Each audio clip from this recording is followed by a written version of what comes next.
ជំរាបសួរបាទពុកម៉ែបងប្អូនទាំងអស់គ្នាឥឡូវបងប្អូនសូមនាំអារម្មណ៍ពុកម៉ែបងប្អូនមកមើលផ្លែផ្ការបស់ផ្លែផ្កាជ័យមង្គលបងនេះផ្លែរបស់ផ្កាជ័យមង្គលគឺបែបនេះបង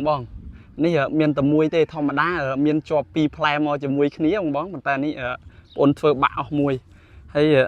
ដូចដើមនេះបងឃើញដូចដើមនេះទៅផ្លែថ្មីទេផ្លែនៅរាងតូចបងនេះមានមួយគូ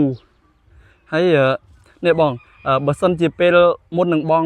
បានគ្រាប់បើសិនជាបងបេះទើបតែឃើញផ្លែប្រេះបែបនេះបងពេលឃើញផ្លែប្រេះបែបនេះបញ្ជាក់ថាផ្លែហ្នឹងទុំហើយបង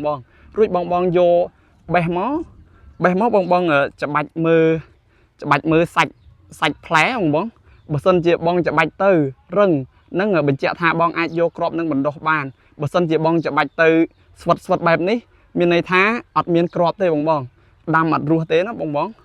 មានតែវិធីម្យ៉ាងគឺបេះរួចក្វាត់ចោលបងឥឡូវថ្ងៃនេះបងប្អូនមានគ្រាប់ខ្លះបង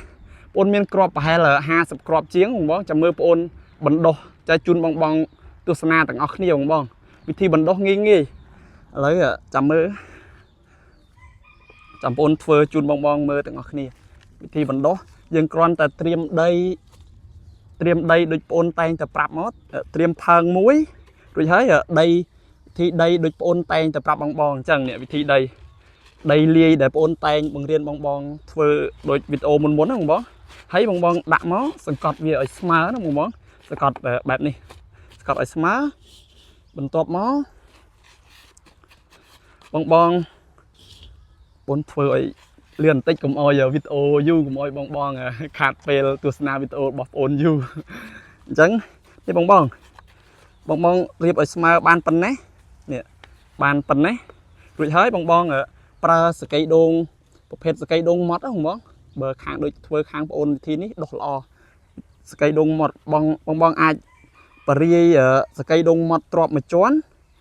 មុននឹងដាក់គ្រាប់ផ្កាបងនេះ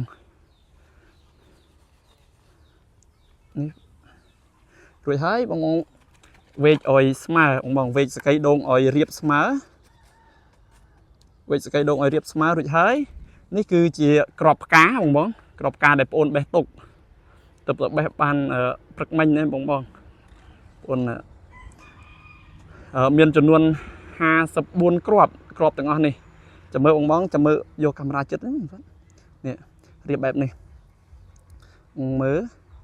រៀបទៅយើងរៀបជាជួរក៏បានកុំអោយញឹកគ្នាពេកបងឬក៏បងបរិយាយអញ្ចឹងក៏បានដែរបងប